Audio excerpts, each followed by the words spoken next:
Hello friends, Dr. Manish here, maxillofacial surgeon. Nowadays everybody wants to practice implantology. जो भी जिसके पास भी at least BDS की डिग्री है, even what I have seen कि जो quacks है they also wants to learn implantology. Problem जो मैंने देखी है बहुत सारे सर्जन्स में, डेंटल सर्जन्स में, इवन इन स्पेशलिस्ट जो भी है नॉन सर्जिकल बैकग्राउंड के जो स्पेशलिस्ट होते हैं, तो ये एग्जैक्ट पूरा शायद राइट भी नहीं होगा कि नॉन सर्जिकल स्पेशलिस्ट बोलना किसी, बिकॉज डेंटिस्ट्री में एवरीबडी समवेयर कुछ ना कुछ तो सर्जरी ग्रेजुएट लेवल पे ही सीखने को मिलती है। बट मेरा कहने का मतलब नेगेटिव वे में नहीं है, मतलब मेरे कहने का मतलब जो प्योर सर्जिकल बैकग्राउंड से नहीं है, जो मैक्सिलोफेशियल सर्जन्स नहीं है, उनकी बात कर रहा हूँ मैं प्रिसाइजली। इसमें मतलब नेगेटिव वाली कोई बात नहीं है। मैंने क्या देखा है बहुत सारे जगहों पे कि बहुत सारे बच्चे, मेरा इस वीडियो बनाने का इंटेंशन बस ये है कि कोई ट्रैप में ना फंसे और राइट प्लेस पे जाके वो सीखे। और मैं ये भी बताऊंगा कि क्या ड्यूरेशन होनी चाहिए, क्या 1-2 दिन के जो कोर्सेज होते हैं वो वर्थफुल होते हैं क्या, या इससे इम्प्लांटोलॉजी को कितना नुकसान पहुंचा है, और इवन जो सर्जन्स है they are trying to place, उनके अपने माइंडसेट पे क्या नुकसान पहुंचा है। Because nowadays everywhere training centres are mushrooming, especially in metros, because वहाँ पे उस तरह के पेशेंट्स उतने नहीं मिल पाते, तो कमाई का एक दूसरा जरिया बहुत सारे लोगों ने बनाया है, सेकेंडरी इनकम या साइड वे इनकम जिसको बोलें आप। तो बहुत सारे कारण हैं जिसकी वजह से बच्चे नहीं सीख पाते हैं, और क्या सारे बच्चों को सिखाना चाहिए, क्या उसके लिए वो मेंटली रेडी है, ये भी बहुत बड़ा क्वेश्चन है। तो शुरू करते हैं हम लोग। देखिए बहुत सारे बच्चे जो स्टूडेंट्स होते हैं कॉलेजेस में, जब BDS परसू कर रहे होते हैं, उस टाइम ही जब मैं पढ़ रहा था, देखिए मैं अपनी स्टोरी बताऊं, मैं वेरी फर्स्ट ईयर, मुझे लगता है कि फर्स्ट ईयर में कुछ 10-15-20 दिन विद इन अ मंथ एक टाइम रहा होगा, तो मैंने अपनी सारी बुक्स पे लिख दिया कि MDS oral and maxillofacial surgery. उस समय मुझे कुछ पता नहीं था कि मैक्सिलोफेशियल सर्जरी के लिए क्या एग्ज़ाम है क्या नहीं है, बट मेरे को ये था ड्रीम कि शुरू से ही मेरे को सर्जन ही बनना था। मेरे साथ जो लोग पढ़े हैं वो इस बात को जानते भी हैं कि मेरे अंदर क्रेविंग थी इस बात की। और जब मैं प्रिपरेशन कर रहा था PG के लिए, उस दरमियान और बहुत सारे दूसरे डिपार्टमेंट्स में मेरा एडमिशन भी हो रहा था, बट मुझे पता था कि इस रैंक पे मतलब मेरी चॉइस का चीज़ नहीं मिलेगा, तो मैं इवन काउंसलिंग में भी अपीयर नहीं हुआ था। तो खैर, तो बहुत सारे बच्चे जो BDS में होते हैं, मैंने देखा है कि उनकी माइंडसेट में ही नहीं होता है कि मतलब उनको लगता है BDS मीन्स डेंटिस्ट्री और दांत निकालना, दांत भरना, फिलिंग, एक्सट्रैक्शन और स्केलिंग और making processes, denture and all. तो उनका माइंडसेट ही नहीं होता। तो पहली चीज़, जिनका माइंडसेट नहीं है, प्रेशर में आके कि किसी मेरे फ्रेंड ने जाके पोस्ट UG में बात कर रहा हूँ, जाके उसने सीख ली और मैं भी सीखूँ, this is not the right way. जब तक आपका मेंटल क्लियरेंस नहीं है कि हाँ मेरे को ये चीज़ सीखनी है, और आपके सबकॉन्शियस में ये क्वेश्चन अराइज होगा कि why you want to learn, तो जो आंसर आपका जो कॉन्शियस ब्रेन उस समय सब कॉन्शियस को देता है कि why you want to learn, this is the reason behind. तो ये जो रीज़न है ये बहुत इम्पैक्टफुल होना चाहिए, तभी आपके अंदर एक ज़ील वो आएगी, वो एक फायर, एक डिज़ायर आएगा कि आप चीज़ों को सीख सकते हैं। लोग, ये ज़रूरी नहीं है कि हर कोई सर्जरी करके ही पैसे कमाए, मतलब मैं specially I am talking to the surgeons only, कि मतलब कि आप डेंटिस्ट्री में भी if you have good practice, good skill, तो आप अच्छा अर्न कर सकते हैं। ऐसी कोई मैंडेटरी और प्रेशर नहीं है।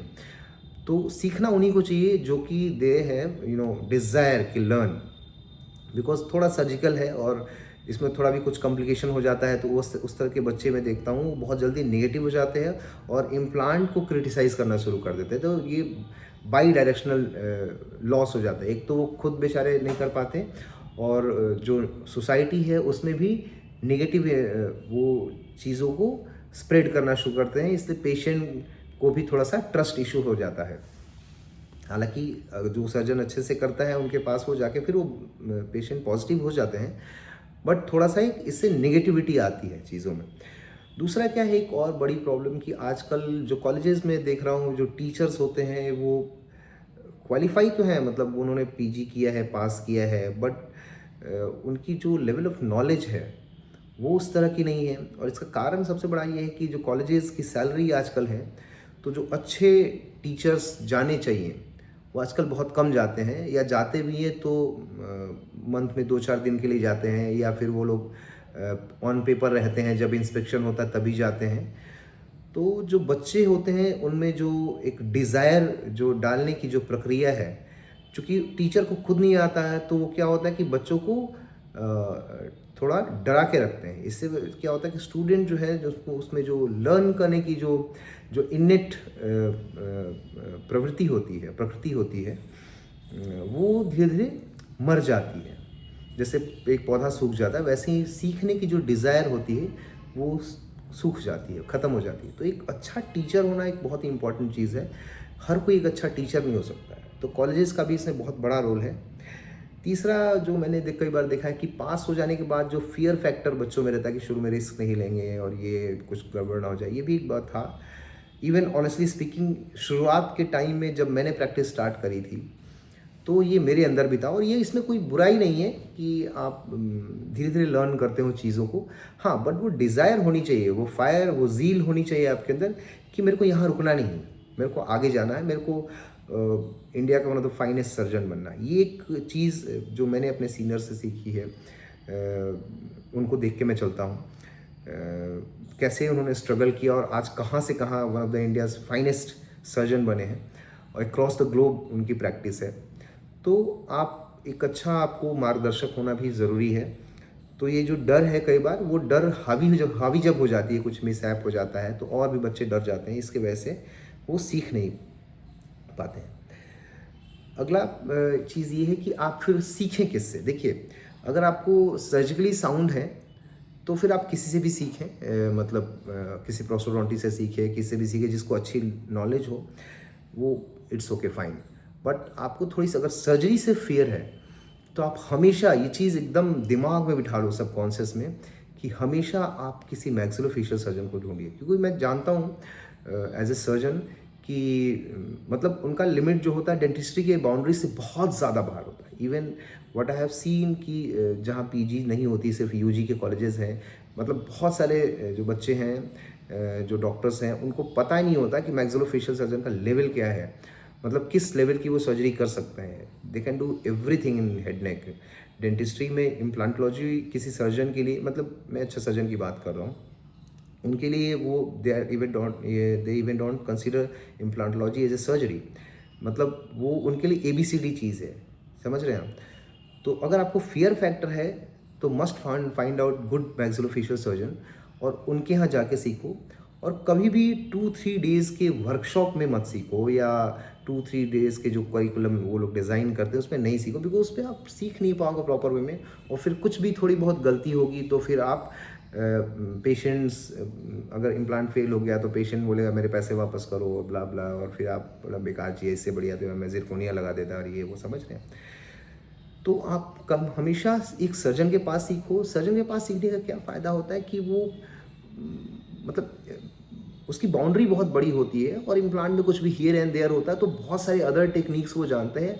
आपको गिवन टाइम में वो इतने तरह का नॉलेज दे देगा कि आप किसी भी मिसहैप को हैंडल करना सीख जाओगे। Not only in terms of implantology, आप अक्सर देखते होंगे कि इंजेक्शन दिया और सिंकोप हो जाती है, ये कॉमन है। मतलब हर डेंटल सर्जन, मुझे लगता है कि 2-4-10 दिन या महीने में 1-2 बार ये ऐसा चीज़ करता है। तो आपको इमरजेंसी मैनेजमेंट के लिए क्या ड्रग्स होनी चाहिए, उनकी OT प्रिपेयर होती है। और प्रेफर करो कि अगर उनका OT वाला सेटअप हो, मतलब डेंटल क्लिनिक वाला नहीं, अगर OT का सेटअप रहता है तो वहाँ बहुत सारी इमरजेंसी जो ड्रग्स होती हैं, या उनका OT सेटअप है, उनमें क्या ड्रग्स होती हैं, GA ड्रग्स का, उससे बहुत आपको नॉलेज बढ़ता है इन चीज़ों का।